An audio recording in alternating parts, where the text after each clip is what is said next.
அநேக நாட்களுக்கு பிறகு மீண்டுமாக உங்களை காண செய்த தேவாதி தேவனுக்கு நன்றி. உங்களை எல்லாரும் பார்க்கும்போது மிகவும் சந்தோஷத்தோடு இந்த மெசேஜை உங்களுக்கு நான் தியானிக்கும்படி தெரிந்து கொள்ளக்கூடியதான அந்த வேத வசனம் வந்து 24வது அதிகாரம் நம்ம வாசித்த அந்த கடைசி வசனம் 15வது வசனத்தை வாசிக்கலாம். மேலும் பாழாக்குகிற அருவருப்பை குறித்து தானியேல் தீர்க்கதரிசி சொல்லியிருக்கிறானே, வாசிக்கிறவன் சிந்திக்க கடவன், நீங்கள் இதை பரிசுத்த ஸ்தலத்தில் நிற்க காணும்போது.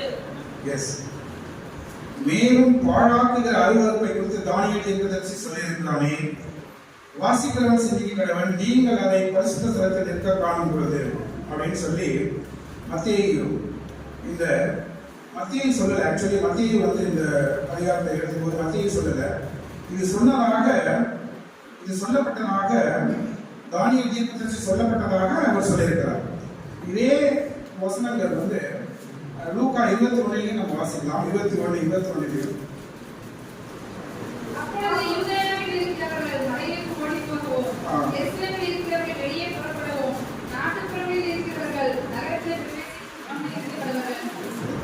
அதே மார்க் 13:14 வாசிக்கலாம்.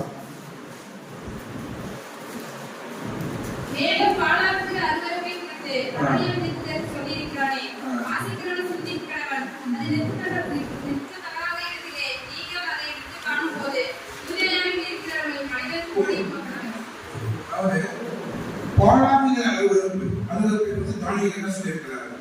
தானியேல் சொல்லப்பட்டதாக இங்க சொல்லப்படுகிறது. மார்க் சொல்றாரு, மத்தேயு சொல்றாரு, லூக்காவில் இந்த காரியங்களை எல்லாம் நம்ம வாசிக்கிறோம். இந்த வாசகம் எல்லாமே இதை பற்றி சொல்லுது. இந்த பாழாக்குகிற அருவருப்புனா என்ன?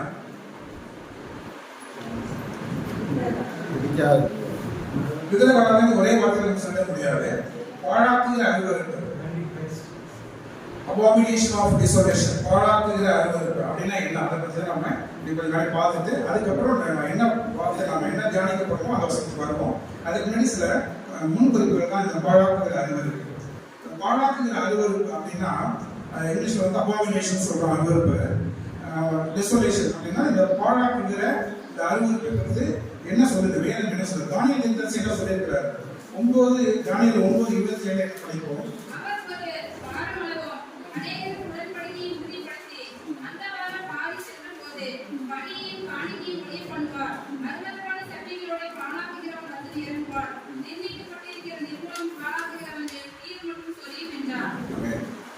பாழாக்குகிற அருவருப்பு வரும்போது அந்த பாழாக்குகிற அருவருப்பு காம்பினேஷன் அதுதான் வந்து அந்த அருவருப்புகள் வந்து தேசத்தை பாழாக்குது. அதாவது ஒரு ஆடு கண்மையெல்லாம் பார்த்துருப்பாங்க இந்த டிவியில வந்து தேசமே பால் அப்படின்னு சொல்லி ஆரம்பிப்பாங்க. அப்படின்னு பார்த்தீங்கன்னா ஒரு விவசாய நிலங்கள் வந்து பூச்சி அரிச்சு அப்படியே எல்லாத்தையும் அரிச்சு இந்த பச்சை எல்லாம் வெட்டுகள் அரிக்கப்பட்டு ஒரு செகண்ட்ஸ்ல குறிப்பிட்ட ஒரு சில துளிகள்லாம் எல்லாமே அப்படியே அடிச்சு போயிடும். பாழாக்கு தேசமே பாழ் அப்படின்னு சொல்லி ஒரு அட்வர்டைஸ்மெண்ட்டை பார்த்துருக்கலாம். அது மாதிரி தேசமே பாழ் அப்படிங்கிற மாதிரி பாழாக்குங்கிற அருவருப்பு அதை தான் நம்ம பார்க்கிறோம். வெரி ஃபர்ஸ்ட் அருவருப்பு பாழாக்குங்கிற அந்த அபாமினேஷன் என்னன்னு பார்த்தீங்கன்னாக்கா தானியேல் 1:1 வாசிக்கலாம். யூதாவின் ராஜாவாகிய யோயாக்கீம் அரசாண்ட 3ஆம் வருஷத்திலே பாபிலோனின் ராஜாவாகிய நேபுகாத்நேச்சர் எருசலேமுக்கு வந்து அதை முற்றுகை போட்டு அழிச்சு போட்டுட்டார். அந்த எருசலேம் தேவாலயத்தை அந்த ஃபர்ஸ்ட் அபாமினேஷன், ஃபர்ஸ்ட் டெசோலேஷன், அதுதான் முதல் அழிப்பு, முதல் அந்த பேர் அழிப்பு. எருசலேமில் உள்ள அந்த அப்பேற்பட்ட தேவாலயம், சாலமோன் கட்டின தேவாலயத்தை வந்து முற்றிலுமாக தீக்கிரையாக்கி போட்டார்.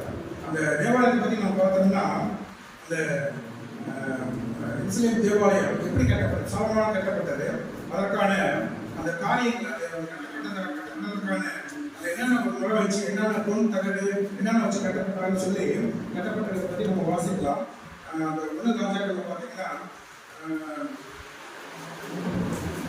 அந்த தேவாலயம் எப்படி கட்டப்பட்டிருக்கிறது, மிகப்பெரிய ஆடம்பரமான தேவாலயம் எப்படி கட்டப்பட்டிருக்கு. 1 ராஜாக்கள் 10:14-15 வாசிக்கலாம். இந்த தேவாலயம் எப்படி அழிக்க அப்படியே மகிமையான மகிமையிலிருந்து அந்த தேவாலயம் எப்படி ஒரு செகண்ட்ஸ்ல அப்படி எப்படி அழிச்சுட்டாங்க நேபுகாத்நேச்சார் அந்த அந்த ராஜா வந்து எப்படி அழிச்சாங்கிறத பார்க்கணும். தேவாலயத்தினுடைய பெருமையை பற்றி நம்ம பார்க்கலாம். அந்த தேவாலயம் கட்டப்படுவதற்கு தேவையான பொண்ணு அந்த என்ன சொல்றது பசும் பொன்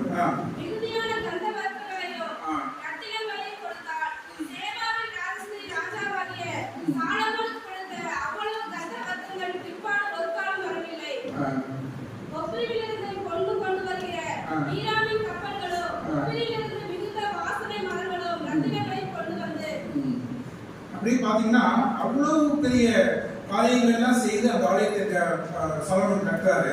ஆனா அந்த தேவாலயம் அழிக்கப்பட்டு வருது. ஏன் அந்த தேவாலயம் அழிக்கப்பட்டு வந்துச்சு? யார் அந்த தேவாலயத்தை அழிச்சது? ஏன் அழிச்சது?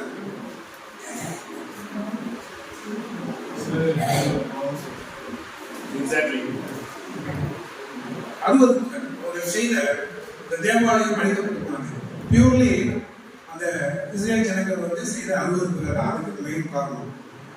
அதை வந்து எடுத்து கட்டும்போது நெகேமியா எஸ்ரா நெகேமியா வர்றாரு.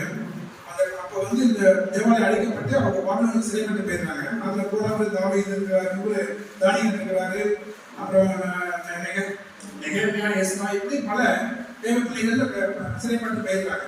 அப்ப திரும்பி வந்து தேவாலயத்தை கட்ட ஒரு கோரேஸ் ராஜாவை தேவன் எழுப்பி அவரை வந்து இந்த நெகேமியா எஸ்ரா அனுப்பும் பொழுது அவர்களோட சேர்ந்து மற்ற தேவ ஜனங்களும் வந்து அந்த ஆலயத்தை கட்டப்படுறாங்க, புனரமைக்கப்படுறாங்க. அந்த எருசலேம் வாழ கட்ட வரும்பொழுது அந்த வர்ற அந்த ஜனங்கள் பழசு அந்த தேவாலயத்துல வழிபட்டு தேவாலயத்துல பார்த்த அந்த மகிமையை பார்த்த அந்த தேவ ஜனங்களும் ஒரு சில பேர் அங்க வரும்பொழுது அவங்க பார்த்து அழுகுறாங்க அப்படின்னு சொல்லி நம்ம வாசிக்கலாம். அப்படி ஏன்னா சில பேர் வந்து நமக்கு சொந்தமான நமக்கு பிரியமான சில காரியங்கள் இழந்து போயிட்டாங்கன்னா அந்த இழப்பு நோக்கி பார்க்கும்போது அழுவோம். அந்த மாதிரி தேவாலயத்தை பார்த்து அவங்க கட்ட வரும்போது அவங்க பார்த்து அழுகுறாங்க அப்படின்னு சொல்லி வேதத்துல நம்ம அந்த வசனங்கள் இருக்கு. அப்படியாப்பட்ட அந்த மகிமையான அந்த தேவாலயம் அழிக்கப்பட்ட போது அது காரணம் வந்து இஸ்ரேல் ஜனங்கள் செய்த அந்த தேவ ஜனங்கள் செய்த அந்த அலுவலகம். இதுதான் முதல் பேரழிவு, ஃபர்ஸ்ட் டெசோலேஷன். இந்த அடுத்து பார்த்தீங்கன்னா அந்த இஸ்ரேல் ஜனங்கள் இந்த தாவீது ஃபர்ஸ்ட் ராஜா யாரு? சவுல். இஸ்ரேல் ஜனங்கள் வழிநடத்தி வரும்போது மோசேக்கு ராஜா எனக்கு ஒரு ராஜா வேணும்னு சொல்லி இஸ்ரேல் ஜனங்கள் கேட்குறாங்க. அப்போ வந்து ராஜாவை ஏற்படுத்துறாரு ஆண்டவர். அப்போ வந்து முதல் ராஜா வந்து சவுல், அதுக்கப்புறம் தாவீது வர்றாரு. தாவீதுக்கு அப்புறம் அவருடைய ரெகோபோம் வர்றாரு. ராஜ்யம் வந்து ரெண்டாம் பிரியுது, சதர்ன் கிங்டம் நார்தர்ன் கிங்டம் பிரியுது. ரெண்டு கிங்டம்மே பிரிச்சும் அந்த நார்தர்ன் கிங்டம் வந்து ஒரு 536 BC வரைக்கும் வருது. அதுக்கப்புறம் அது அழிஞ்சு போயிடுது. அவர் நேபுகாத்நேச்சார் அந்த தேவாலயத்தை அழிக்கிறாரு. அதுக்கப்புறம் கொஞ்சம் அந்த யூதா ராஜ்யம் வந்து இன்னும் கொஞ்சம் எக்ஸ்டெண்ட் ஆகி இன்னும் கொஞ்சம் ஒரு 400 ஆண்டுகள் அவங்க இருக்கிறாங்க. அதுக்கப்புறம் அந்த ராஜ்யமும் அழிஞ்சு போயிடுது. இப்படி முழுவதுமாக அந்த அழிக்கப்பட்டு போயிடுது. அந்த முழுவதுமாக அது அப்படியே அழிக்கப்பட்டு போயிடுச்சு. அந்த தேவாலயம் இருந்த இடம் இல்லாம அப்படியே அழிக்கப்பட்டு போகுது. அந்த காரணம் வந்து அவர்கள் செய்த அலுவலகம். என்ன செய்தாங்க? 2 ராஜாக்கள் 21:10 வாசிக்கலாம்.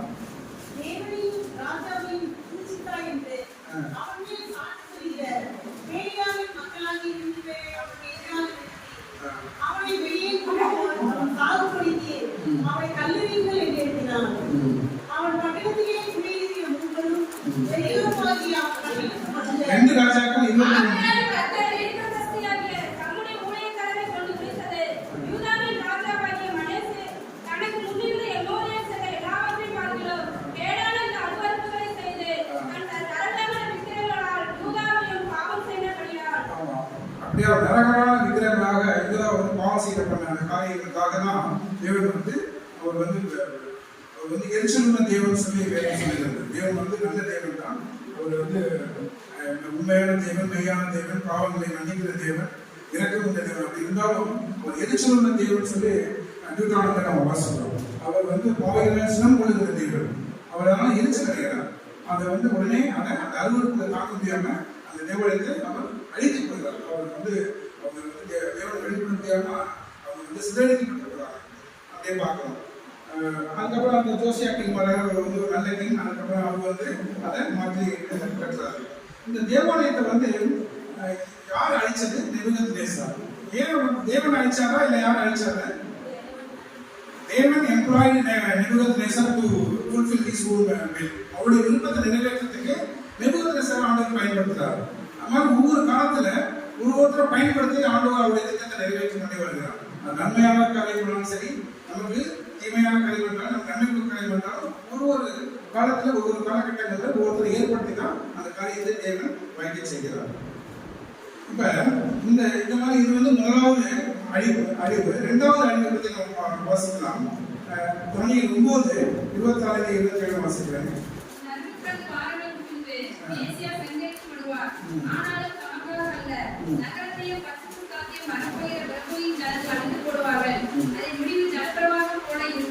அதாவது இரண்டாவது டிஸ்பிரேஷன். இது வந்து இயேசு பிறக்கிறாரு. முதல் அழிவு அப்படியே அது வந்துட்டு அதுக்கப்புறம் அந்த ராஜ்யம் ரோம ராஜ்யம் வருது. ரோம ராஜ்யம் வரும்போது இயேசு கிறிஸ்து பிறக்கிறாரு. அவருக்கு வந்து அவரை வந்து யூதர்கள் ஏற்றுக்கொள்ளவில்லை. அவரை இயேசு கிறிஸ்து ஏற்றுக்கொள்ளாம அவர்களை வந்து ரிஜெக்ட் பண்றாங்க. அதனால என்ன பண்றது? ஒரு அழிவு இருக்கு. அப்பயும் ஒரு அழிவு இருக்கு. யூதர்கள் எல்லாம் சிதறடிக்கப்பட்டு போயிடுறாங்க. அவங்க ராஜ்யங்கள் வந்து அவங்களுக்கு வந்து கிட்டத்தட்ட 450 ஆண்டுகள் வந்து அவங்க காணாம போயிருக்காங்க. அந்த யூதர்கள் முழுவதும் சிதறடிக்கப்பட்டு பல தேசங்களுக்கு போயிருக்காங்க. இந்தியாவுக்கு வந்திருக்காங்க. இப்படி பல தேசங்கள்ல சிதறடிக்கப்பட்ட தேவ ஜனங்கள் தான். தேவனால் தெரிந்து கொள்ளப்பட்ட இஸ்ரவேல் ஜனங்களை ஆண்டவர் வந்து இவர்கள் செய்த 60 செய்த காரியத்தினால அவர்கள் சிதறடிக்கப்பட்டு காணாம போயிருக்காங்க. இது வந்து இரண்டாவது ஒரு அழிவு. அதுக்கப்புறம் பாத்தீங்கன்னா இது அப்படியே இந்த இயேசு கிறிஸ்து பிறந்த அந்த வருடங்கள் வந்து ஒரு 10 BC-லேருந்து ஒரு 30 AD-க்குள்ள கிட்டத்தட்ட ஒரு 10 AD அந்த கடைசியில அதுக்கு கிமு ஒரு 10-லேருந்து அதுக்கப்புறம் கிபி இயேசு கிறிஸ்து பிறக்கிறாரு. அதுக்கப்புறம் அந்த ரோம ராஜ்யங்கள் அழிக்கப்பட்டிருக்கிறது. யூதர்கள் வந்து சிலுவையில் அழைக்கப்படுறதுனால அவங்க வந்து யூதர்களை வந்து தேவன் சிறுவடிக்கப்பட்டு போயிடுறாங்க. அது ஒரு அழிவு. அப்ப இந்த அழிவுகள் ஏற்படுது. மூணாவது ஒரு அழிவு வரப்போகுது. Warning about the future desolation. அதாவது வந்து மூணாவது அந்த அழிவு. அதை பார்க்கலாம். தானியேல் 11:36 வாசிக்கலாம். ராஜா தனக்கு இஷ்டமானபடி செய்து தன்னை உயர்த்தி எந்த தேவனிலும் தன்னை பெரியவனாக்கி தேவாதி தேவனுக்கு விரோதமாக ஆச்சரியமான காரியங்களை பேசுவான். கோபம் தீர்வு மட்டும் அவனுக்கு கைகூடி வரும். நிர்ணயிக்கப்பட்டது நடந்தே. இப்ப மூணாவது அழிவு இது வந்து எப்படின்னா இது வந்து ஒரு தீர்க்கதரிசனமா இந்த அழிவு வரும். இந்த மூணாவது அழிவு வரும். இது வந்து ஒரு எதிர்காலத்துல நாம எப்படி இந்த அழிவு அழிவு எப்படி நமக்கு ஏற்பட போகுதுன்றத நாம இன்னைக்கு தியானிக்கப்படும். அதனுடைய காரியத்தை தான் நான் இன்னைக்கு பேசப்படுறோம். இதெல்லாம் இந்த அழிவு முன்னாடி ஒரு ஜஸ்ட் ஒரு இன்ட்ரோடக்ஷன் போக உங்களுக்கு தெரிந்து கொள்வதற்காக அந்த அழிவுகள் எப்படி எல்லாம் தேவாலயம் அழிக்கப்பட்டது, அதை எப்படி அழிவு தொடர்ந்து வந்து கொண்டிருக்கிறது, அடுத்த அழிவு நாம எதிர்பார்க்கிறது, அந்த அழிவை பற்றி காரியங்களை பற்றி நாம இதை வாசிக்கலாம். ஓகே, மூணாவது தேவாலயம் வந்து எப்படி தீர்க்கப்பட்டதுன்னு வாசிக்கலாம். தானியேல் 5:22-23 வாசிக்கலாம். அவருடைய குமாரனாகிய பெல்சாத்சார் என்னும் நீரோவென்றால் இதையெல்லாம் அறிந்திருந்தோம். உமது இருதயத்தை தாழ்த்தாமல் பரலோகத்தின் ஆண்டவருக்கு விரோதமாக உம்மை உயர்த்தினீர். அவருடைய ஆலயத்தின் பாத்திரங்களை உமக்கு முன்பாக கொண்டு வந்தார்கள். நீரும் உம்முடைய பிரபுக்களும் உம்முடைய மனைவிகளும் உம்முடைய வழிபாட்டிகளும் அவர்களின் திராட்சரசம் குடித்தார்கள். இதுவும் அன்றி தம்முடைய கையில் உமது சுவாசத்தை வைத்திருக்கிறவரும் உமது வழிகள் எல்லாம் அதிகாரியுமாகிய தேவனை நீர் வலிமைப்படுத்தாமலும் காணாமலும் கேளாமலும் உதறாமலும் இருக்கிற வெள்ளியும் பொன்னும் வெண்கலமும் இரும்பும் மரமும் கல்லுமாகிய தேவனை புகழ்ந்தீர். இது வந்து புறஜாதியான ராஜா பெல்சாத்சார் வந்து ஆலயத்தை தீர்க்கப்படுத்துகிறார். ஆலயத்தில் இருக்கிற பொருட்கள் ஆலயத்தை தீர்க்கப்படுத்தி அது ஒரு புறஜாதி ராஜாவுக்கு தீர்க்கப்படுத்துறாரு. தானியேல் 8:14 வாசிக்கலாம். அதுலேயும் வந்து இன்னொரு புறஜாதி கிங் வந்து அந்தியோக்கு கணேசர் வந்து சத்தமா வாசிங்க. என்னை நோக்கி 2300 ராப்பகல் செல்லும் வரைக்கும் இருக்கும் பின்னர் பசுத்தமான சூரியனை கொடுத்தார். அதாவது 2 புறஜாதி ராஜாக்கள் வந்து இந்த தேவாலயத்தை வந்து தீர்க்கப்படுத்துறாங்க.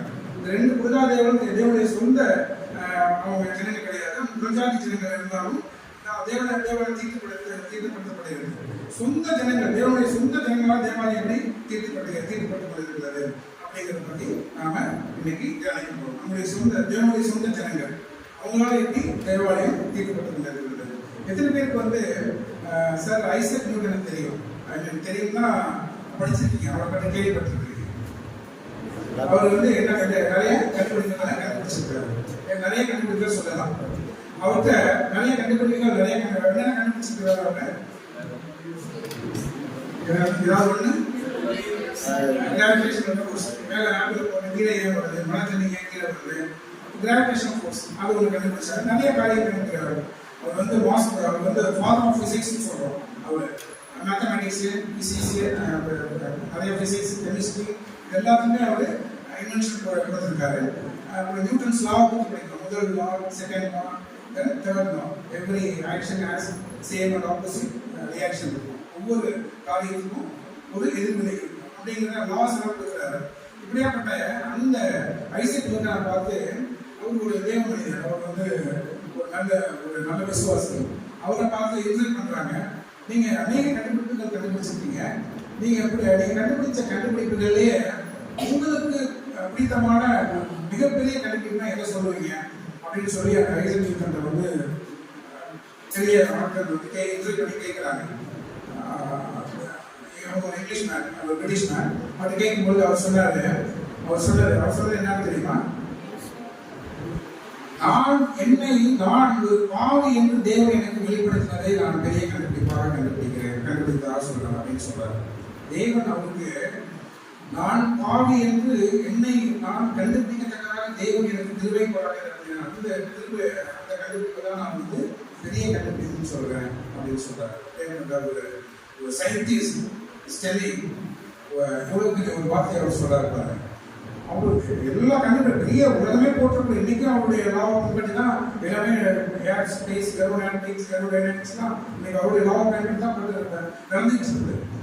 எல்லாம் அவர் கண்டுபிடிச்சது. ஆனா அவர் சொல்றாரு, தன்னை ஒரு பாவி என்று தேவன் எனக்கு வெளிப்படுத்தினார், அதை நான் கண்டுபிடிச்சேன். அந்த கண்டுபிடிப்பு தான் எனக்கு மிகப்பெரிய கண்டுபிடிப்பு, மிக சிறந்த கண்டுபிடிப்புன்னு டிக்ளேர் பண்றாரு. ஸோ எவன் ஒருவன் தன்னை பாவி என்று தன்னை தாழ்த்தி தேவனத்தில் கொடுக்கிறானோ அவனெல்லாம் தேவன் வந்து உயர்த்துறார். அதான் தன் பாவத்தை உழைக்கிறவன் வாழ்வடைய மாட்டான், அவன் அறிக்கை செய்து விட்டு வருவானோ இறக்கம் பெறுவான்னு சொல்லி வேதவசனம் சொல்லுறாரு. அதான் அவங்க வந்து எக்ஸ்பீரியன்ஸ் பண்றாரு. எல்லாத்தையுமே அவங்க எக்ஸ்பீரியன்ஸ் பண்ணி தான் அவங்க ஹாஸ்பிட்டல்ல ஒரு 3-4 ஹாஸ்பிட்டலுக்கு அப்புறம் பார்த்தீங்கன்னா ஃபுல்லா புதிய ஏற்பாட்டில் அதிக புக்கு எழுந்தவர் பவுல் தான், பவுல் நிருபகர் தான். இன்னைக்கு நிறைய கிறிஸ்டியானிட்டியில பவுல் நிருபகர் தான் இன்னைக்கு தியானத்துக்கு இருக்கிறோம். அந்த ஹாஸ்பிட்டல் காட்டிலும் புதிய ஏற்பாட்டில் இப்படி அவர் அப்படியேப்பட்ட அந்த ஐசக் நியூட்டன் அப்படி சொல்றாரு.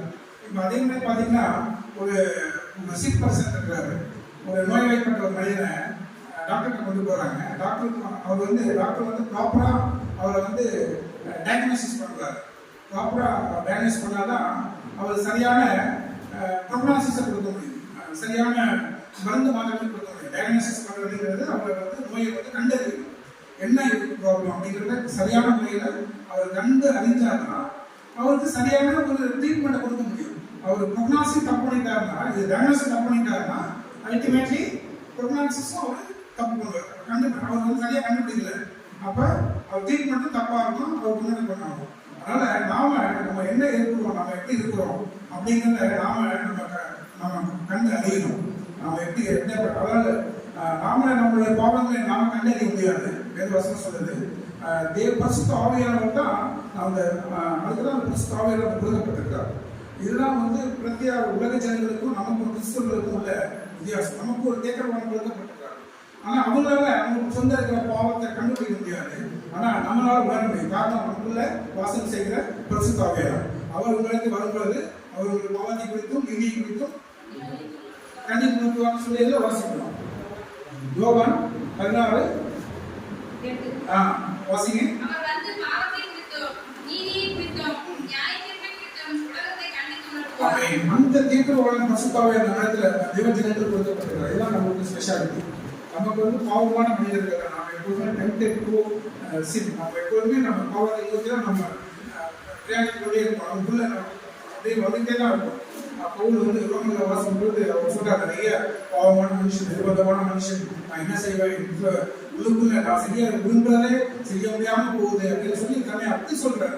அவருக்கு ஏற்பட்ட அப்படியேப்பட்ட பவுனுக்கு ஏற்பட்ட அவர் அதே அனுபவங்கள் நமக்கும் ஒவ்வொருவருக்கும் ஏற்படும், எனக்கு ஏற்படுது. அதனால நாம எல்லாரும் வந்து பரிசுத்தவான்கள் கிடையாது, ஆனா பரிசுத்த நோக்கி நாம பயணித்துக் கொண்டு இருக்கிறோம். அதனால நம்ம இடையில நமக்கு இப்படிப்பட்ட காரியங்கள் தேவன் நம்மளை விளப்படுத்துறார், பரிசுத்தாவே நமக்கு விளங்க தருகிறார். இப்ப இந்த மாதிரி இந்த பாவத்தை வந்து நாம வந்து நமக்கு வந்து கணித்து உணர்ந்துக்கூட பரிசுத்தாவியிடம் நமக்கு கொடுக்கப்பட்டிருக்கிறார். அப்படியாக தேவாலயம் வந்து நம்முடைய தேவத்தினங்களால் நம்முடைய சொந்த தினங்களால் தேவாலயம் தீர்க்கப்பட்டு கொண்டிருக்கிறது. நம்ம வாசிக்கிறோம் 1 கொரிந்தியர் 3:16 வாசிக்கலாம். நீங்கள் தேவனுடைய ஆலயமாய் இருக்கிறீர்கள் என்றோ தேவனுடைய ஆவி உங்களில் வாசமாய் இருக்கிறார் என்றோ அறியாதிருக்கிறீர்களா? ஆமா, நாம் தான் தேவனுடைய ஆலயம். அந்த ஆலயங்கள்லாம் அழிக்கப்பட்டு போயிருக்கு. முதல் அழிவுல வந்து தேவாலயம் தேவனால் மகிமையாக உணரப்பட்ட அந்த தேவாலயத்தை அந்த இஸ்ரவேல் ஜனங்கள் சொந்த ஜனங்கள் அவங்க வந்து அவங்களுடைய எதிரியினால அழுவதனால அது அழிவு பெற்று. ரெண்டாவது வந்து அந்த கிறிஸ்து பிறப்பை ஏற்றுக்கொண்டு கிறிஸ்துவை வந்து யூதர்கள் வந்து மறுதளித்ததுனால அவங்க ஏற்றுக்கொள்ளாதனால அவங்க ரிஜெக்ட் பண்ணதுனால அந்த அழிவு ஏற்பட்டுச்சு. மூணாவதாக இந்த தேவாலயத்தை வந்து நாம் அழைக்கணும், நாம் தான் தேவனுடைய ஆலயமாக இருக்கணும்னு சொல்லி பவுல் நமக்கு சொல்றார். நீங்களே தேவனுடைய ஆலயமாக படிக்கலாம் வசனத்தை. நீங்கள் தேவனுடைய ஆலயமாய் இருக்கிறீர்கள் என்றோ தேவனுடைய ஆவி உங்களில் வாசமாய் இருக்கிறார் என்றோ அறியாதிருக்கிறீர்களா? ஒருவர் தேவனுடைய ஆலயத்தை கெடுத்தால் அவனை தேவன் கெடுப்பார். தேவனுடைய ஆலயம் பரிசுத்தமாய் இருக்கிறது, நீங்களே அந்த ஆலயம். நீங்க இந்த ஆலயம் வந்து நம்ம பரிசுத்தமா நீங்க வச்சுக்கிறோமா? இந்த ஆலயத்தை நாம தீர்க்கப்பட்டுக் கொண்டிருக்கிறோமா? இல்லை நாம எப்படி இருக்கிறோம்?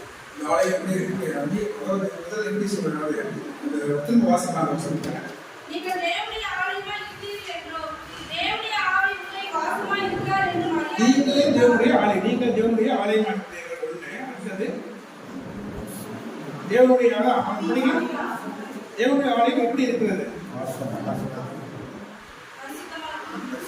பரிசுத்தமா இருக்கு. நீங்கள் தேவனுடைய ஆலயம் பரிசுத்தமா இருக்குதா இல்ல அசுத்தமா இருக்குதா அப்படிங்கிறத எங்களை நம்மள தியானிக்கிறோம். நம்மளே நாம நிதானித்து அறிவோம். நம்ம எப்படி வச்சிருக்கோம் நம்முடைய ஆலயத்தை? நீங்களே தேவனுடைய ஆலயமா இருக்கிறீர்கள். நாம எப்படி வச்சிருக்கோம் ஆலயத்தை? பரிசுத்தமா வச்சிருக்கிறோமா? தேவன் வாசம் பண்ணுகிற தேவாலயம். 1 கொரிந்தியர் 6:19 சரீரமானது நீங்கள் தேவனாலே பெற்றோர் உங்களில் தங்கி இருக்கிற பரிசுத்த ஆவியினுடைய ஆலயமாய் இருக்கிறது என்றோ நீங்கள் உங்களுடையவர்கள் அல்லவென்று அறியீர்களா? அதாவது நம்முடைய அல்ல, நாம வந்து நமக்கு நம்ம மேல நமக்கு எந்த அத்தாரிட்டியும் கிடையாது அப்படின்னா அந்த வசனம் நமக்கு வாசிக்கலாம். உங்கள் சரீரமானது நீங்கள் தேவனாலே பெற்றோர் உங்களில் தங்கி இருக்கிற பரிசுத்த ஆவியினுடைய தேவனுடைய ஆலயத்துல நம்ம சரீரமாக தேவனுடைய ஆலயத்துல யாரும் தங்கி இருக்கிறாரு? பரிசுத்த ஆவியினர். அப்ப இந்த தேவாலயத்தை நம்ம எப்படி காத்துக்கொள்ளணும்? எவ்வளவு பரிசுத்தமாக நம்ம காத்துக்கொள்ளணும். அப்படி காத்துக்கொள்ளணும்னா நம்மளே நாம நிதானத்தை பார்க்கணும். நம்ம அப்படி காத்துக்கொள்ளணும். தேவன் தங்குகிற ஆலயம். அவங்க நல்ல பாட்டு நீங்க பாட்டீங்க, ரொம்ப அருமையான அந்த பாட்டு. நீங்களே அந்த ஆலயம் அது வந்து ஒரு பாடிக்கு போறது மாத்திரம் கிடையாது, அது உணரும் பொழுது தேவன் அந்த வசனத்தை கூட நமக்கு பேசுறாரு. நீங்களே அந்த ஆலயம். நீங்க எதுவும் ஆலயம் மாத்திரம் கிடையாது, அந்த ஆலயம் பரிசுத்தமான ஒரு ஆலயம். பரிசுத்த மாத்திரம் கிடையாது, அந்த தேவாலயத்துல பரிசுத்த ஆலயம் வந்து வாசம் பண்ணிருக்காரு. அப்பதான் அதை வந்து நாம வந்து காத்துக்கொள்ள முடியும். நீங்கள் நம்முடைய சரீரத்துல பரிசுத்தவான்கள் வாசம் பண்ண இடம் கொடுக்குறோமா இல்ல பரிசுத்தத்துக்கு இடம் கொடுத்துருக்கிறோமா? அதை நாம சிந்திப்போம். அப்ப பரிசுத்துக்கு இடம் கொடுக்க முடியும் போது பார்த்தீங்கன்னா இந்த பரிசுத்தவான்கள் நம்ம துணை தொடர்ந்து நமக்கு துணை செய்து கொண்டே இருப்பார். அப்பதான் நாம உணர்வை ஜெயிக்க முடியும். இந்த பொருளாதார இந்த காரியங்களிலிருந்து நம்மளால நாம மீட்கணும். பழகிறவங்க, வர்றவங்க, பிசினஸ் பண்றவங்க, உள்ள இருக்கிறவங்க, உலக ஜனங்கள் வந்து எவ்வளவு பொருளாதாரங்களா இருக்கிறாங்க. இவ்வளவு பொருளாதார மத்தியில, பொருளாதாரங்கள் மத்தியில, அசுத்தங்கள் மத்தியில நாம வாழ்ந்து கொண்டிருக்கிறோம். நமக்கு முன்னாடிலாம் வந்து பாவத்தை ஒரு நாளாக கிடைக்கும்போது பாவத்தை வந்து தேடி பழகு போவோம். இன்னைக்கு வந்து it is in my packet. இன்னைக்கு ரொம்ப சிம்பிள் திங்ஸ் அவைலபிள் ஃப்ரீ. இன்னைக்கு எதுவுமே நீங்க வந்து எங்கேயும் போக வேண்டியது. எவ்வளவு ஃபுட்டு எவ்வளவு ஃபாஸ்ட் வந்துச்சோ எது எல்லாமே ஃபாஸ்டா நமக்கு எல்லாமே சீக்கிரமான அவைலபிலிட்டி எல்லாமே இருக்குது. இந்த மத்தியில நாம எப்படி வாழ்ந்து கொண்டிருக்கிறோம்? கிறிஸ்துவ ஜனங்கள், தேவ ஜனங்கள், நாம தேவாலயத்தை தீர்க்கப்படுத்திக் கொண்டு இருக்கிறோமா இல்ல எப்படி நாம தேவாலயத்தை நாம பாதுகாத்துக் கொண்டு இருக்கிறோம் அப்படிங்கிறத மாத்திரம் நாம இன்னைக்கு சிந்திப்போம். இந்த நாம ஜீவிதத்தில் நம்முடைய ஜீவிதத்தில் காணப்படுகிற இந்த அருவருப்புகளால் தான் நம்ம இந்த அழிவை நோக்கி நம்ம கண்டிப்பாக ஒரு அழிவு வரப்போகுது. அப்படின்னு சொல்லுவாங்க. அதாவது அழிவு வந்து தீர்மானிக்கப்பட்டு விட்டது, நிர்ணயிக்கப்பட்டு விட்டது. அதிலே தப்பிக்கவே முடியாது. That is true. யாரும் தப்ப முடியாது. நீங்களோ நானோ இல்லை யாருமே உலகத்தில் இருந்த யாருமே அதிலிருந்து தப்பிக்க முடியாது. That is determine. அது நிர்ணயிக்கப்பட்டுடுச்சு. ஆனா தேவ ஜனங்களுக்கு நமக்கு ஒரு சான்ஸ் கொடுக்கிறாரு. அவன் தப்பிக்கிறதுக்கு வழியை நமக்கு தேவன் வேதத்துல கொடுத்திருக்கிறார். நாம் அதை தியானித்து நம்முடைய நடக்கும்போது அந்த அழிவை நம்ம தப்பிக்கலாம். கண்டிப்பா இந்த சொல்லப்பட்டிருக்கிற இந்த ப்ராபசிஸ், இந்த வாக்குத்தத்தங்கள் நிறைவே கொண்டு தான் இருக்கிறது. தொடர்ந்து நிறைய காரியங்கள் வேதத்துல வந்து இந்த அழிவை பத்தி நம்ம நிறைய படிக்கலாம். நான் சொல்றது சும்மா ஒரு குறைச்சலாம் எடுத்து நான் சொல்றேன். இந்த தேவ ஜனங்கள் வந்து தேவ ஜனமாகி நாம வந்து தேவாலயத்தை பரிசுத்தமா வச்சிருக்கிறோமா, இல்ல அழிவுக்கு எதிராக ஆயத்தப்பட்டு இருக்கிறோமா, இல்ல தப்பிக்கிறதுக்கு ஆயத்தப்பட்டு இருக்கிறோமா தான் நாம இன்னைக்கு பார்ப்போம். நாம் ஒவ்வொருவரும் தேவனுடைய ஆலயமா இருக்கிறோம். அதனால தேவனோட ஆவியான நமக்கு வாசம் பண்ணுகிறார். இந்த ஆலயத்தை நாம வந்து பரிசுத்தமா நம்ம காத்துக்கொள்ளலாம். நம்ம அழிவுதான் நமக்கு கண்டிப்பா கிடைக்கும். ஆனா நம்ம ஒரு எசேக்கியேல்ல இதை பத்தி நம்ம கொஞ்சம் தியானிக்கலாம். எசேக்கியேல்ல வந்து ஒரு இதை கொண்டு போறாங்க. எசேக்கியேல் வந்து 8வது அதிகாரத்துல எடுத்து வாசித்தீங்கன்னா, எசேக்கியேல் ஒரு சில எடுத்துக்காட்டோட நாம இதோட பேசலாம். ஒரு ஆலயம் இருக்குது. 8வது அதிகாரத்துல 3லேருந்து வாசிக்கலாம். வாசிக்க முடியுது கேட்டுருங்க. நான் சொல்லிடுறேன், வாசிக்கலாம். இப்போ நம்ம இந்த தேவாலயத்தில் இருக்கிறோம். இதுக்கு வந்து ஃப்ரண்ட் வியூ இருக்கு. அங்கேருந்து நீங்க பாட்டுங்க தேவாலயத்துல கிடையாதுங்க. ஆலயத்துல லிட்ரலா சொல்லலாம். இந்த லிட்ரலா எழுத்துப்படியான ஒரு ஆலயம் இருக்கு. இந்த ஆலயத்துக்குள்ள நுழையும் ஃப்ரண்ட் வியூ இருக்கு. முன்னாடி இருந்து பாக்குறீங்க. முன்னாடி இருந்து பார்க்கும்போது உங்களுக்கு இந்த டேபிள் தெரியும், பிளஸ் இருக்கிற நான் என்ன தெரியும். இதுக்குள்ளே இருக்கிற எது எதுவும் தெரியுங்களா? இதுல என்னென்ன இருக்குது, என்ன வச்சிருக்கோம் அப்படிங்கிறத பார்க்க முடியுதா? நீங்க இங்க வந்து பாத்தீங்கன்னா உங்களால பார்க்க முடியும். இந்த சைட்ல இருந்து சில காரியங்கள் நீங்க பார்க்கலாம். ஜெனரல் விண்டோஸ் வழியா அங்க என்ன இருக்குன்னு ஒரு குறிப்பிட்ட அளவுக்கு உங்களால பார்க்க முடியும். கிட்ட போய் அங்க போய் பாத்தீங்கன்னா இது வந்து நேச்சுரல். இங்க போய் பாத்தீங்கன்னா எங்க பார்த்தா மரங்கள் தெரியுது. இந்த வந்து இது வந்து மெட்டல் சரி, எனக்கு வந்து இது ரைட் ஹேண்ட் சைடு. ஓகேவா? ரைட் ஹேண்ட் சைடுல மரங்கள் தெரியுது. இங்க கிட்ட போய் பாத்தீங்கன்னா இன்னும் கொஞ்சம் தெரியும். இன்னும் கொஞ்சம் கிட்ட அங்க போய் பாத்தீங்கன்னா ஒரு தண்ணி தொட்டி இருக்கு. அதுல தண்ணி இருக்கா இல்லையான்னு பார்க்க முடியாது. நீங்க என்ன பண்ணணும், இன்னும் பக்கம் போய் போகும். இது வந்து லிட்டரலா இந்த இதுல வந்து நாம அப்படிதான் நாம அந்த அதனால எது சொல்ல வரேன்னா, நம்ம இருக்கிற பாவத்தை நாம வந்து நம்மளையும் அறிய முடியாது. நம்ம எங்க போய் நின்று எப்படி போய் நின்று பார்த்தாதான் அந்த காரியங்கள் தெரியுதோ. அந்த தேவாலயத்தை சுத்தி இருக்கிறது. ஆனா தேவாலயத்துல இருக்கிற எப்படி அந்த எங்க வந்து எதை பார்த்தா நமக்கு அந்த பொருள் தெரியுதோ அது மாதிரி நாம எங்க போய் நின்று எப்படி நின்று வேதத்தின் அடிப்படையில் நம்ம பார்க்கும்போது நமக்கு இருக்கிற பாவங்கள், நமக்கு இருக்கிற காரியங்கள், அசுத்தங்கள் நம்மளால கிளீனா தெரிந்து கொள்ள முடியும். அப்படிங்கிறது தான் சொல்றாரு இந்த எசேக்கியேல். இப்ப வாசிக்கலாம். அவர் நீட்டி என் தலைப்பையை பிடித்து என்னை தூக்கினார். ஆவியானவர் என்னை பூமிக்கும் வானத்துக்கும் நடுவே கொண்டு போய் தேவ தரிசனத்திலே என்னை எருசலேமின் வடதிசைக்கு எதிரான உள்வாசல் நடுவிலே விட்டார். அங்கே எரிச்சல் உண்டாக்குகிற விக்கிரகத்தின் ஸ்தானம் விழுந்தது. அதாவது அவர் பாருங்க, எசேக்கியேலுக்கு ஒரு தரிசனம் கிடைக்குது. கவனிக்கலாம். அப்ப எசேக்கியேலுடைய தலை மயிரை பிடிச்சி கொடுக்குறாங்க. அதாவது இப்போ வந்து ஆத்துலயோ குளத்துலயோ இல்ல ஸ்விம்மிங் பூல்லையோ யாராவது மூழ்கிட்டாங்கன்னா அவங்க எப்படி ரெஸ்கியூ பண்ணுவாங்க? முடிய பிடிச்சா கொடுக்குவாங்க.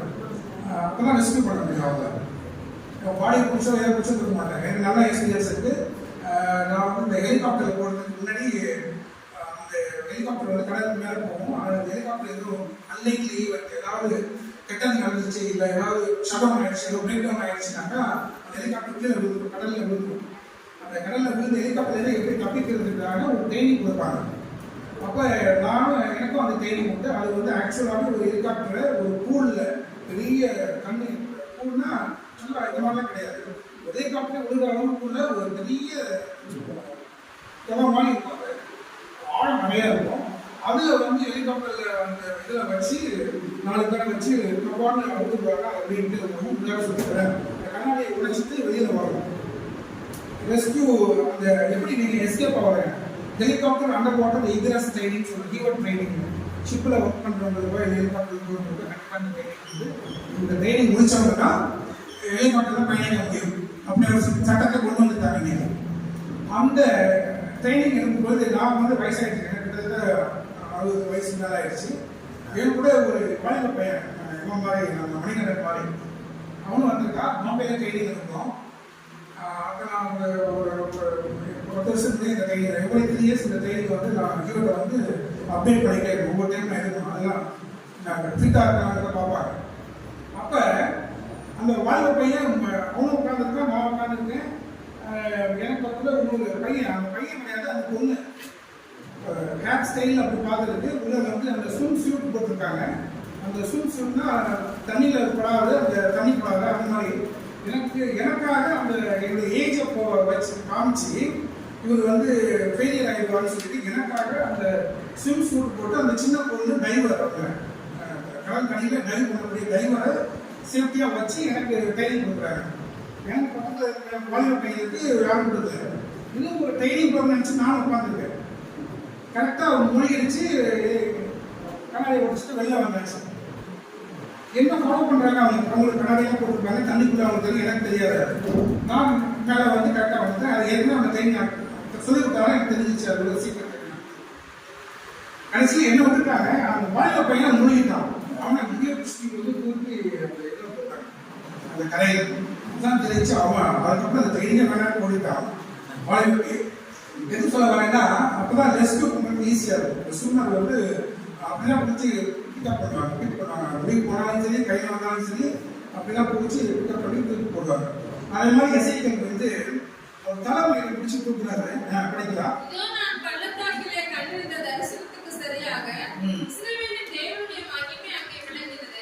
அவர் என்னை பார்த்து மனுபுத்திரனே, உன் கண்களை ஏறெடுத்து வடக்கே பார் என்றார். அப்பொழுது நான் என் கண்களை ஏறெடுத்து வடக்கே பார்த்தேன். இது வந்து 5வது வருஷம் 3வது வருஷத்துக்கு திருமணம் வாசிக்கலாம். கையால் தோன்றினதை அவர் நீட்டி என் தலைமையை பிடித்து என்னை தூக்கினார். ஆவியானவர் என்னை பூமிக்கும் வானத்துக்கும் நடுவே கொண்டு போய் தேவ தரிசனத்தில் என்னை எருசலேமில் வடக்கு திசைக்கு எதிரான உள்வாசல் அண்டையிலே நீ விட்டார். அங்க உள்வாசல் அண்டையில விட்டுட்டாரு. அங்கே எரிச்சல் உண்டாக்குகிற விக்கிரகத்தின் ஸ்தானம் இருந்தது. அங்க வந்து எரிச்சல் உண்டாக்குகிற விக்கிரகத்தின் ஸ்தானம் இருக்கு. அந்த இடத்துல அந்த வட திசைக்கு எதிரான உள்வாசல் அண்டை போன அந்த வாசலத்தை விட்டாச்சு. அங்கேருந்து இசைக்களை பார்க்க சொல்றாரு தேவன். அவர் பார்க்கிறாரு. அங்கேருந்து என்ன ஒரு ஸ்தானம் தெரியுது. ஸ்தானம்னா ஒரு இங்கிலீஷ்ல வந்து சீட்டுன்னு ஒரு சேர்னு வச்சுக்கோங்க. ஒரு சீட்டு தெரியுது அங்கே. அதுக்கப்புறம் அடுத்த வாசலாம் சரியாக இஸ்ரவேலின் தேவனுடைய மகிமை அங்கே விளங்கினது. அவர் என்னை பார்த்து மனுபுத்திரனே, உன் கண்களை ஏறெடுத்து வடக்கே பார் என்றார். அப்பொழுது நான் என் கண்களை ஏறெடுத்து வடக்கே பார்த்தேன். இதோ பலிபீடத்தின் வாசலுக்கு வடக்கே பார்த்தேன். நடையிலே எரிச்சல் உண்டாக்குகிற அந்த விக்கிரகம் இருந்தது. முதல்ல வந்து வட திசையில இருக்கிற உள்வாசல் விடுறாரு. அடுத்து பாத்தீங்கன்னா 5வது வருஷத்துல வடக்கே பார். அப்பொழுது நான் கண்களை எடுத்து வடக்கே பார்த்தேன். வாசலுக்கு வடக்கே பார்த்தேன். வடதிசையில எரிச்சல் வடதிசையை பார்க்க சொல்றாரு. வடதிசையில எரிச்சல் உண்டாக்குகிற விக்கிரகம் இருக்குது. ஒரு இடத்துல பார்க்கும்போது எரிச்சல் உண்டாக்குகிற ஸ்தானம் இருக்கு 3வது வருஷத்துல. 5வது வருஷத்துல பார்க்கும்பொழுது அந்த வடதிசையில அந்த ஸ்தானத்தினால யார் இருக்குது? விக்கிரகம் இருக்கு. அப்ப ஒரு பகுதியிலிருந்து நம்ம வரும்போதுதான் அந்த காரியங்களை நம்ம பார்க்க முடியும். அதே மாதிரி நாம ஒரு இடத்துல இருந்துட்டு இல்ல நாம சொல்லிட்டு அறிய முடியாது. நம்ம இருக்கிற பாவத்தை நாம கண்டுகொள்ள முடியாது. அதே மாதிரிதான் நம்மகிட்ட இருக்கிற அருவருப்புகள் என்ன இருக்கு, அந்த பாடாக்குகிற அருவருப்புகள் என்ன இருக்குங்கிறத நம்ம எங்க போய் எங்க ஆண்டவர் எங்க வெளிப்படுத்துறாரோ அங்கதான் அங்க நம்ம கண்டுகொள்ள முடியும். இது வந்து அடுத்தது 6வது வருஷத்துக்கு அவர் என்னை நோக்கி மனுபுத்திரனே, அவர்கள் செய்கிறதை காண்கிறாயா? என் பரிசுத்த ஸ்தலத்தை விட்டு என்னை தூரமாய் போக பண்ணபடியான இஸ்ரவேல் வம்சத்தார் இங்கே செய்கிற மிகுந்த அருவருப்புகளை காண்கிறாய் அல்லவா? இங்கே முதல்ல வந்து ஸ்தானம் தெரியுது, அடுத்தது வந்து விக்கிரகம் தெரியுது, 3வது ஒரு இடத்துக்கு கொண்டு வர்றாரு. அப்ப அப்ப என்ன கொண்டு வர்றாரு, அங்க கொண்டு பார்க்கும்பொழுது என் தூரமாய் போக பண்ணுறேன் இஸ்ரவேல் வம்சம் இங்க செய்கிற அங்க பார்க்கும்போது என்ன தெரியுது, அருவருப்புகள் தெரியுது. அங்க வந்து அந்த இடத்துல நின்று அங்க பார்க்கும்போது தான் அந்த அருவருப்புகள் அங்க காண முடியுது. நீங்க படிக்கலாம், அருவருப்புகள் காண்கிறாய் என்றலாம், இதிலும் அதிக அருவருப்புகளை இன்னமும் காண்பாய் என்று சொல்லி என்னை பிரகாரத்தின் வாசலுக்கு கொண்டு போனார். அப்பொழுது இதோ சுவரில் ஒரு துவாரத்தை கண்டேன். அங்கே பிரகாரத்தின் வாசல் கொண்டு போறாரு. இங்க வர வாசல் முன்னாடி வந்து பாக்குறாரு. அங்க வந்து பார்க்கும்போது அந்த கோல் தெரியும். அந்த டேபிள்ல பாத்தீங்கன்னா இங்க ரெண்டு கோல் கொடுத்துருக்காங்க. இது உங்களுக்கு தெரியல. நான் இங்க பாத்தீங்கன்னா வயலக்கா கொடுத்துருக்காங்க. இப்ப ஒரு பகுதியிலிருந்து ஒன்று பார்க்கும்போது தான் நீங்க கண்டுபிடிக்க முடியும். அப்ப அங்க ஒரு கோல் தெரியுது. அந்த கோல்ல ஒரு கோல் மட்டும் தான் தெரியுது. அடுத்த வாரத்தில் வாசிக்கலாம். கோலை பெருசு பண்ணு, அங்கேருந்து பாரு. அந்த கோலை பெருசு பண்ணிட்டு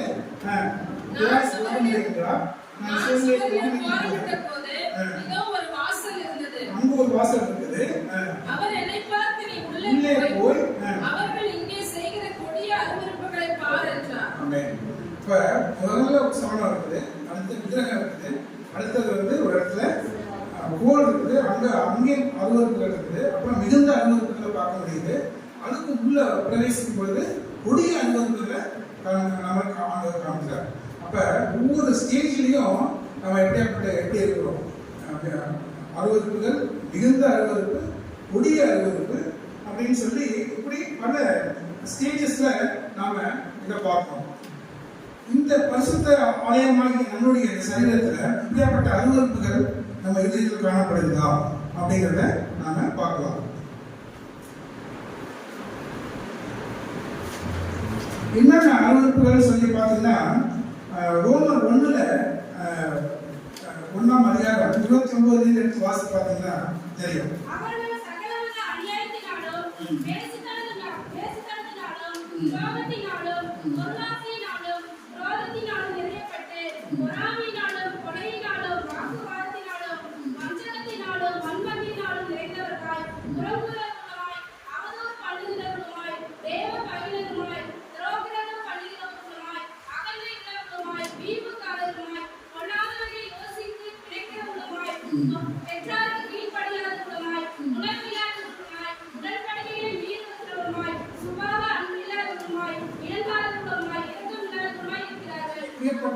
இந்த காய்கள் எல்லாம் ஆண்டவர் வந்து நம்மளுடைய இதயத்துல வைத்திருக்காரு. இது இல்லைன்னா யாரும் சொல்லுறது, ஏதாவது ஒண்ணுல நாம சொல்லிக்கலாம் இருப்போம், ஏதாவது ஒண்ணு இல்லை பழைய கூட நாம உண்மை இருக்கலாம், நாம பேசலாம். அதை பார்த்தீங்கன்னா கொலேசியர்ல வந்து பவுல் சொல்றாரு, கொலேசியர் 3:5 கூட வாசிக்கலாம்.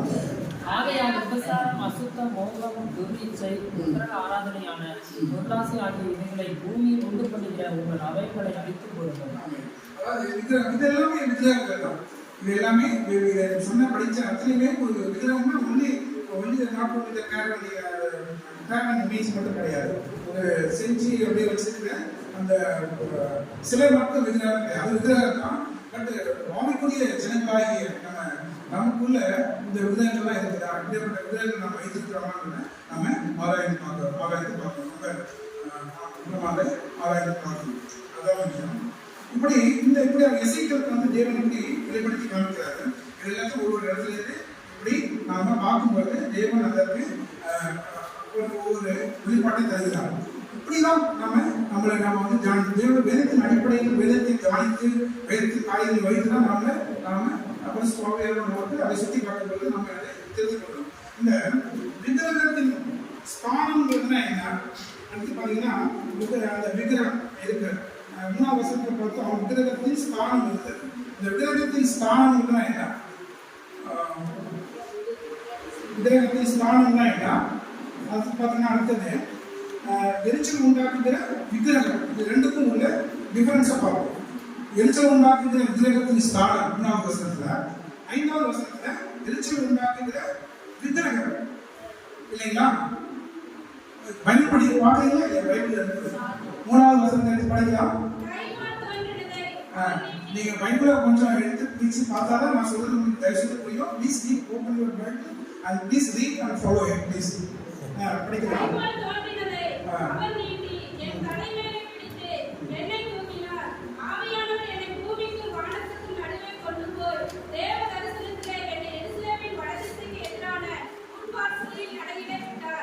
எரிச்சல் உண்டாக்குகிற விக்கிரகத்துக்கு ஸ்தானம் இருந்தது 3வது வசனத்துல.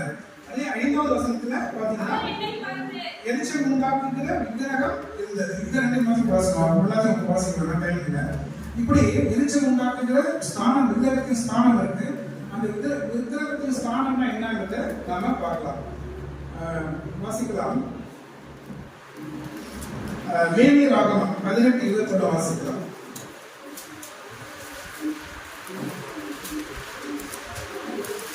நீ உன் சந்ததியில் யார் யாரிலோ லேவியராகமம் 18:21. நீக்கும் சந்ததியில் யாரையாகிலும் மோளத்துக்கு தீக்கொழும்படி விடக்கூடாதே. உன் தேவனுடைய நாமத்தை பரிசுத்த குலைச்சலாக்காதே. நான் கர்த்தர். இது ஒரு விக்கிரகம். இது வந்து இடம்பெறாதே அப்படின்னு சொல்லுது. நீ மூளைக்கு தேவனுடைய நாமத்தை பரிசுத்த குலைச்சலாக்காதபடிக்கு இடம் கொடாதே அப்படிங்கிறது இந்த வசனம். இடம் கொடுக்காது. Don't give room to give accommodation. அந்த அனுபவத்துக்கு இடம் கொடாதே. ஆதியாகமம் 20:6 வாசிக்கலாம்.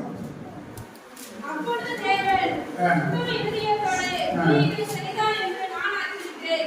நீ எனக்கு விரோதமாய் பாவம் செய்யாதபடிக்கு உன்னை தடுத்தேன். ஆகையால் நீ அவளை தொட நான் உனக்கு இடம் கொடுக்கவில்லை. தேவன் வந்து பாருங்க ஒரு ஸ்டோரி இருக்கு. அதை நான் அழைப்பா வேண்டாம்.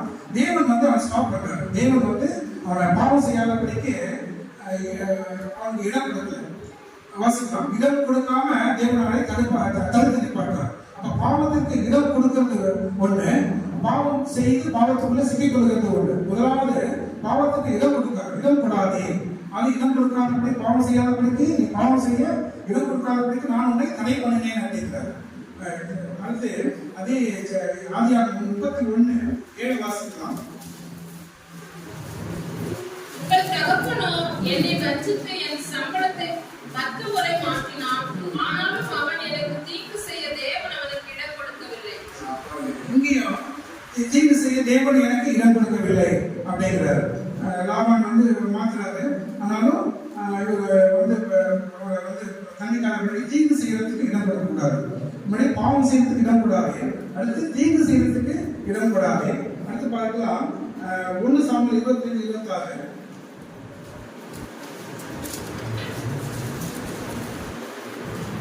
இப்போது என் ஆண்டவனே, நீ ரத்தம் சிந்த வரவோ உன்னுடைய கை நீதியை சரிகட்டவோ கர்த்தர் உமக்கு இடம் கொடுக்கவில்லை என்பதை கர்த்தருடைய ஜீவனை கொண்டு உம்முடைய ஜீவனை கொண்டு சொல்கிறேன்.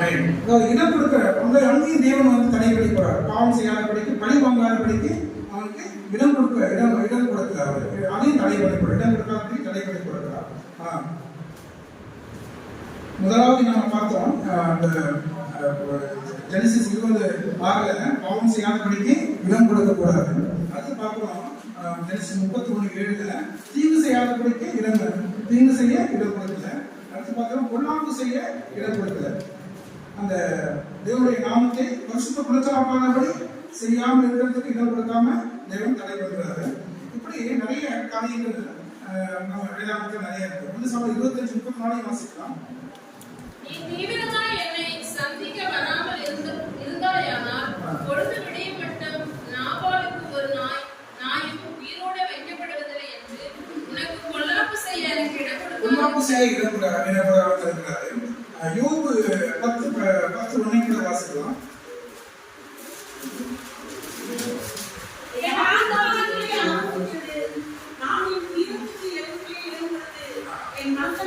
உயரத்துக்கு இடம் கொடுக்கக்கூடாது.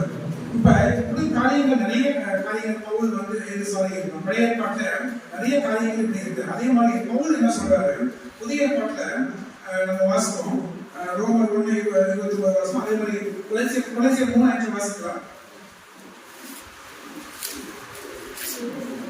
ஆகையால் விசாரம், மத்தம், மோகம், துன்பிசை, விக்கிரகாராதனையான பொருளாசை ஆகிய இவைகளையும் பூமியில் உட்படுகிற உங்கள் அவயவங்களை அறுத்துக் கொள்ளுங்கள்.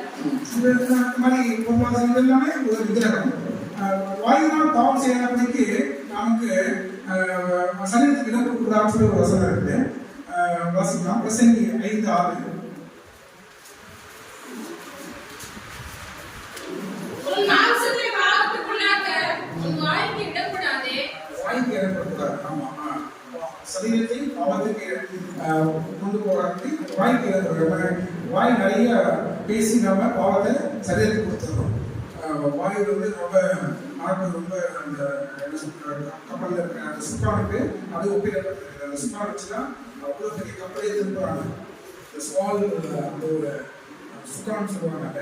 அதை வச்சுதான் அந்த வந்து மேனோவர் பண்ணுவாங்க. அதை வந்து திருப்ப முடியும். அவ்வளோ பிக் ஷிப்பையும் அந்த ஸ்மால் அந்த அந்த டூல் தான் வந்து திருப்ப பயன்படுது. அதே மாதிரி தான் உங்களுக்கு சரீரத்தை வந்து கிடைக்கிறதுக்கு அந்த ஆளை வந்து ஒப்பிட்டு அதனால் சரீரத்துக்கு வாய்க்கு இடப்படாது. வாயிலாம் நிறைய ஃபோன் பேசுவாங்க. அன்னெசரியான டாப் நிறைய ஃபோன் கால் அதில் பார்த்தீங்கன்னா இஷ்டப்பட்டது பேசி கடைசியில் ரெண்டு பண்ணி ஒரு ப்ராப்ளத்தில் வந்து முடிஞ்சிடும். தேவையில்லாத சம்பாஷணைகள் பாவத்தை பிறப்பிக்கும். இதெல்லாம் நாம செய்யக்கூடிய இந்த காரியம் இடம் கொடுக்கக்கூடாது. இதெல்லாம் வந்து என்ன எதுக்கு ஒப்பிடுறதுனாக்கா விக்கிரகத்தில் ஸ்தானம். 3வது வசனம் படிச்சோம் இல்லையா? எரிச்சல் உண்டாக்குகிற விக்கிரகத்தில் ஸ்தானம். எதெல்லாம் இந்த இடம் கொடுக்கிற பகுதியெல்லாம் எதற்கெல்லாம் நம்ம இடம் கொடுக்கிறோம்? உயரத்துக்கு இடம் கொடுக்கிறோமா, தீங்குக்கு இடம் கொடுக்கிறோமா, விக்கிரக ஆபரணம் வாய்க்கு இடம் கொடுக்கிறோம், சரீரத்தை பாவம் செய்யறதுக்கு, பொல்லாப்புக்கு இடம் கொடுக்கிறோமா? இந்த இடம் கொடுக்கிறோம்னா விக்கிரகத்துக்கு ஸ்தானம், இந்த சீட். அடுத்து பார்த்தீங்கன்னா 5வது வசனத்துல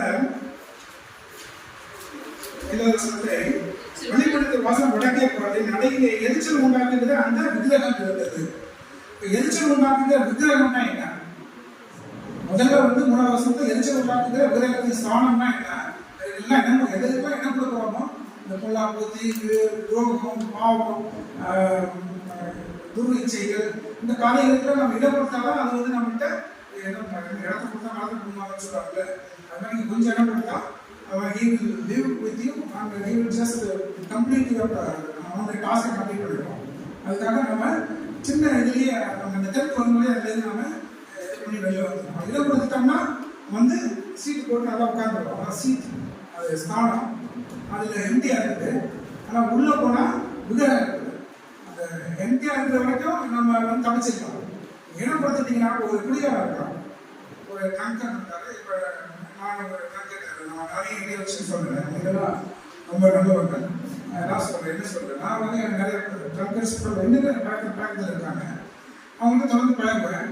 என்னைக்காவது வாங்கி நானே அவன்கிட்ட ரொம்ப கஷ்டமா இருக்க ரொம்ப நான் செய்ய நினைச்சதெல்லாம் எனக்கு முடியல. ஏழு கடை ஒரு கிளாஸ் போட்டு பழக நல்லா ஆகணும் அப்படின்னு ஒரு கட்டிங் போடு அப்படின்னு. அப்ப இடம் கொடுத்துட்டோம்னு வச்சுக்கோங்களேன், எனக்கும் அந்த இது வந்துடும் இல்லைங்களா? ஸோ எங்க நம்ம இதை பாதுகாப்பு பழகலாம். நம்ம அவரோட பாவையை நம்ம நேசிக்கலாம். அவங்க ஆனா அவங்களோட வழியை விழுந்துருக்கூடாது. அவங்களோட இணைப்பெல்லாம் அவங்களோட அவங்களால ப்ரொமோஷன் வச்சுக்கூடாது அப்படின்னு முக்கியம். நம்ம அவங்களோட உடனே அவங்க விழுந்து தந்துக்கூடாது. பாவையை அவங்க துன்மாற்றம் சொல்லி நம்ம அவங்க நேசிக்கு சொல்லி அவங்களுக்கு தான் அவங்க அவங்க வந்து கொண்டிருக்காங்க. அந்த பாவைகளுக்கு தான். அதனால நான் வந்து நோயாளி மருத்துவர்களை தேடி போவாங்க. அதனால நோயாளிகள் தான் என்ன தேடி வருவாங்க ஆல்ரெடி சொல்றாங்க. அதனால அவங்க வந்து நம்ம டிஸ்கரேஜ் பண்ணிருக்காங்க. அதே நம்ம விடுதலை கொடுத்து நம்ம பிரயாசம் பண்ண வச்சு அவங்களுக்குள்ள போய் அவங்களோட சேர்த்து விழுக்கக்கூடாது. அது ரொம்ப முக்கியம். அப்ப இடம் கொடுக்கக்கூடாது. அந்த இடம் கொடுக்கறதுனா அந்த விலகத்தின் ஸ்தானம். அந்த ஸ்தானத்தை நாம பாதுகாத்துக் கொள்ளும். அந்த இடம் கொடுக்காத அளவுக்கு அந்த இடத்துல இருந்து நம்ம எஸ்கேப் ஆகிடும். நிறைய காரியங்கள் வாழ்க்கையில் நிறைய எக்ஸ்பீரியன்ஸ் பண்ணியிருக்கேன். இங்கெல்லாம் நிறைய அந்த காரியங்கள் வரும். அங்கேருந்து தப்பிச்சு எப்படி தப்பிச்சு தேவனுக்கு வழிபடுத்தினார். எனக்கும் கரெக்டு இருக்கும், ஆசைகள் இருக்கும், இது இருக்கும். ஆனால் தேவன் கிருபையா இங்கே மட்டும் வழிநடத்தி கொண்டிருக்கிறார். பல தேசங்களில் பல ஃபெசிலிட்டிஸ் அனுபவிக்கும் போது எக்ஸ்ட்ராடினரி ஃபெசிலிட்டிஸ் கொடுப்பாங்க. 7 ஸ்டார் ஹோட்டல் அது மாதிரி ஃபெசிலிட்டிஸ்லாம் கொடுத்துருக்காங்க. இப்படியெல்லாம் அதுலேருந்து சில காரியங்களை இருக்கும்போது தேவன் கிருபையா தப்பிச்சு கொண்டு வந்திருக்காரு. அதனால எக்ஸ்பீரியன்ஸாக நான் உட்கார்ந்து என்னால் அதை சொல்ல முடியும். இப்போ இடம் கொடுக்கக்கூடாது. இதெல்லாம் விக்கிரகத்தின் ஸ்தானம். அடுத்தது விக்கிரகம்னா என்னன்னு பார்க்கலாம். விக்கிரகத்தின் ஸ்தானத்தை பார்த்துக்கிறோம். எதெல்லாம் நாம் இடம் கொடுத்து அதை போய் ஆப்போசிட் தான் அது. எதெல்லாம் இடம் கொடுத்து நாம அதை செய்யறோமோ அது விக்கிரகம். இப்ப குடிக்கால வரைக்கும் நாம வந்து அதுலேருந்து நம்ம இடம் கொடுக்காம இருக்கிற வரைக்கும் அதை தப்பிச்சிடுவோம். அந்த தீங்கிலேருந்து, அந்த பொல்லாப்புலேருந்து, அந்த பாவத்திலேருந்து இடம் கொடுத்து அதை செய்துட்டோம்னா அது விக்கிரகம். இதுதான் விக்கிரகம்ல வித்தியாசம். அதாவது 3வது வசனத்துல விக்கிரகத்தின் ஸ்தானம் அது என்ன, அது என்ன இடம் கொடுக்கிறது. 5வது வசனத்துல அந்த 60 மிகுந்த 60 அந்த 5வது வசனத்துல எரிச்சல் உண்டாக்குகிற விக்கிரகம். முதல் வசனத்துல எரிச்சல் உண்டாக்குகிற விக்கிரகத்தின் ஸ்தானம், அடுத்தது வந்து எரிச்சல் உண்டாக்குகிற விக்கிரகம். இந்த அருவருப்புகள் இது எல்லாமே நம்ம தேவாலயம் இது வந்து லிட்டரலியா வந்து அவருக்கு வந்து ஒரு வெளிப்பாடோடு கொடுத்துருக்காங்க எசேக்கியேல்ல. இதை நாம தான் தேவனுடைய ஆலயம்னு சொல்லி நம்ம வசனம் பார்த்தோம் இல்லைங்களா? நாம தான் தேவனுடைய ஆலயம். இந்த ஆலயத்தை நாம பசுதான் பார்த்து கொள்ளணும். இந்த ஆலயத்தை தீட்டுப்படுத்தீங்கன்னா நமக்கு அழிவு உண்டு. வசனம் இருக்கு, உன்னை கெடுத்தால் தேவன் உன்னை கெடுப்பார், உன்னை சரீரத்தை கெடுப்பார். நம்ம சரீரத்தை நம்ம அழிவாம சரீரத்தில் சரீரம் அழிந்து போகும் ஃபிளஷ், ஆனா ஆத்மா அழியாதது, விலையிடப்பட்டது. அதை நம்ம பக்கத்து கொண்டு சீவன் பண்ணிக்கணும். அந்த பாட்டு பாருங்க, அந்த பாட்டு திரும்ப பாடலாம். தேவாலயம்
வாசிக்கிறோம்.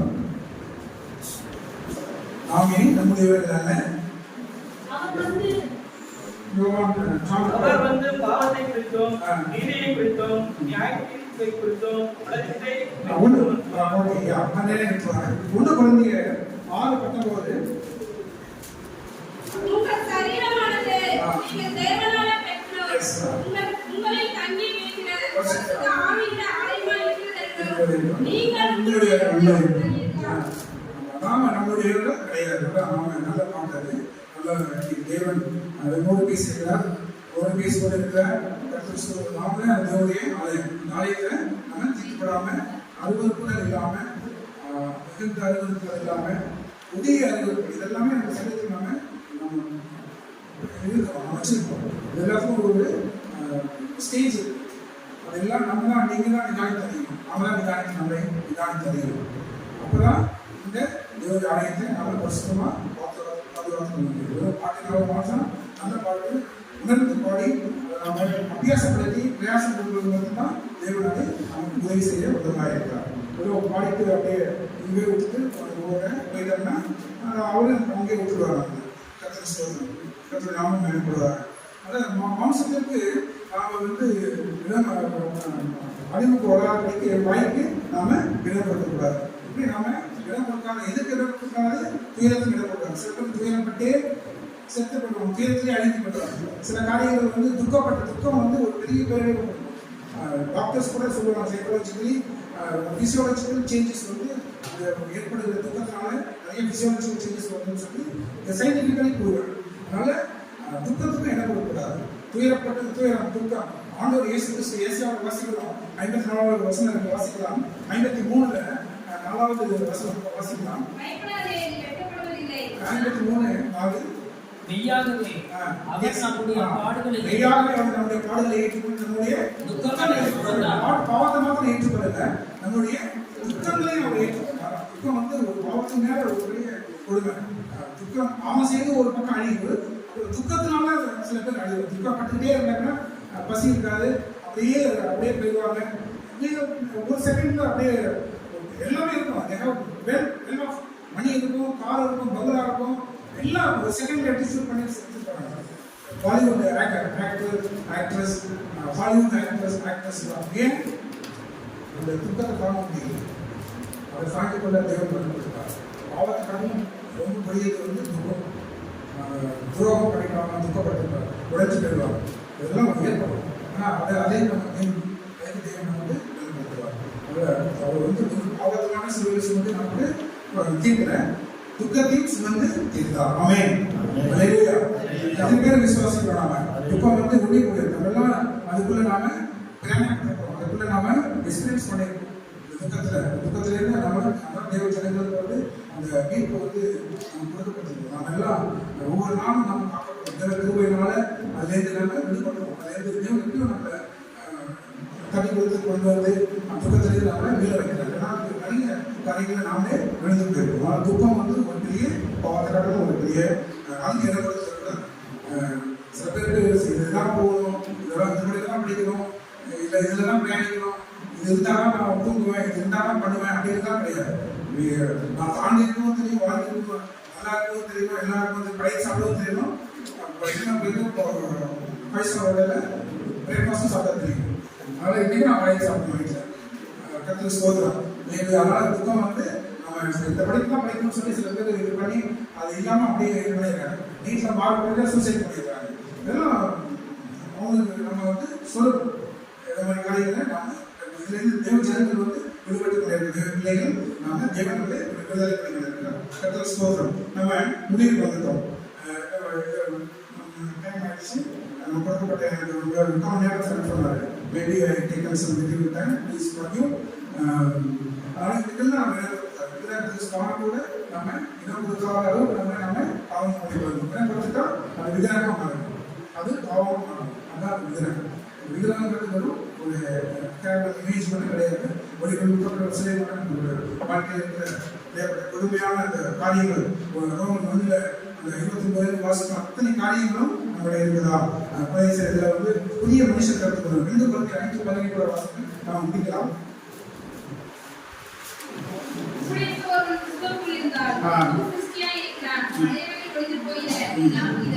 புது சிருஷ்டியா நம்ம பார்க்கணும். அப்பதான் நம்ம புது சிருஷ்டியாக மாறணும். 1 8 4 7 வாசிக்கலாம்.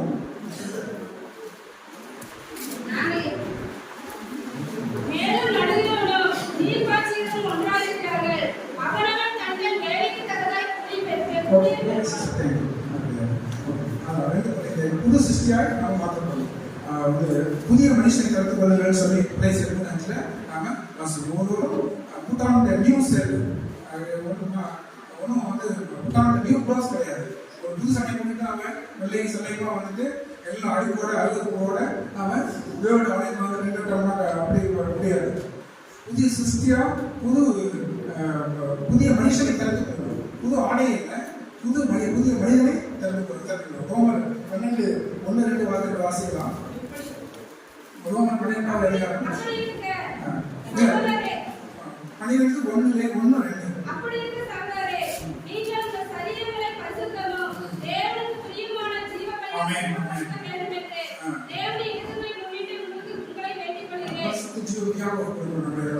சரீரத்தை தேவனுக்கு பரிசுத்த ஜீவ பலியாக நாம ஒப்புக்கொடுக்கணும். இதுவே நீங்கள் செய்யத்தக்க ஒவ்வொரு நாளும் அந்த ஆட்டில் வந்து நீங்க காணிக்கை கொடுத்தீங்கன்னா அந்த காணிக்கை வந்து காணிக்கை ஓகே, காணிக்கை காட்டணும் நாம ஒப்புக்கொடுக்கணும். நம்முடைய சரீரத்தை பரிசுத்த ஜீவ பலியாக நாம் ஒப்புக்கொடுக்கணும். அப்படியே அப்படி இருக்க சகோதரரே, நீங்கள் உங்கள் சரீரங்களை பரிசுத்தமும் தேவனுக்கு பிரியமான ஜீவ பலியாக ஒப்புக்கொடுக்க வேண்டும் என்று பரிசுத்தமும் தேவனுக்கு பிரியமான ஜீவ பலியாக ஒப்புக்கொடுக்க வேண்டும் என்று தேவனுடைய இரக்கங்களை முன்னிட்டு உங்களை கேட்டுக்கொள்கிறேன். ரிக்வெஸ்ட் பண்றாரு பவுல். நம்ம பார்த்து அடுத்த வசனம். இதுவே நீங்கள் செய்யத்தக்க புத்தியுள்ள ஆராதனை. This is the worship, true worship.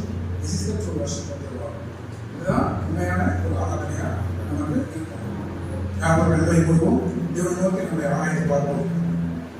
நமக்கு நம்ம ஜீவதியான சரீரத்தை கொடுக்குறோமா? தேவனுடைய ஆராய்ந்து சும்மா டைம் பாஸ்க்கோ இல்லை ஒரு ரிசல்ட் போடணும், அட்டண்டன்ஸ் போடணும் அதற்காகவோ இல்லை வந்து நாம நம்மளை பரிசுத்தப்படுத்திக் கொள்ளவும், நாம நம்மளை சுத்திகரித்துக் கொள்ளவும், நாம நம்மளை தேவனுக்கு நேராக அந்த ஃபெலோஷிப்பில் நாம நெருக்க முடியறதுக்கும் நாம இந்த இடத்தை பயன்படுத்திக்கிறோமா? இந்த காரியங்கள் இந்த ஆராதனை பயன்படுத்திக்கிறோமா? நம்ம வீட்டிலையும் நம்ம இந்த மாதிரி காரியங்களுக்கு கொண்டு நம்ம தியானிக்கணும். ஒன்லி சண்டே மட்டும் வந்து இது வந்துட்டு நம்மளுடைய காரியங்கள் செய்துட்டு கணக்கை போட்டுட்டு ஃபெலோஷிப் பார்த்துட்டு போயிட மட்டும் இருக்கக்கூடாது. நாம இந்த காரியங்களெல்லாம் நம்ம ஒரு நாளும் வீட்டிலையும் தியானிக்கணும். இதெல்லாம் நம்ம காரியங்கள் இருக்குதா அப்படிங்கிறத நம்ம நிதானத்தை அறியணும். அதுமாதிரி அந்த பரிசுத்த ஜீவனையாக நம்ம ஒப்புக்கொள்ளணும். நம்ம சரீரத்தை பரிசுத்த ஜீவனையாக நமக்கு தேவனுக்கு ஒப்புக்கொடுப்பது தான் தேவன் நமக்கு உதவி செய்கிறவராக இருக்கிறார். அவர் கண்களை மூடி சில நேரம் நம்முடைய ஒப்புக்கொடுப்போம். தேவனுக்கு நம்ம ஒப்புக்கொடுப்போம். ஆண்டவர் நமக்கு எல்லா காரியங்களும் நமக்கு செய்வார்.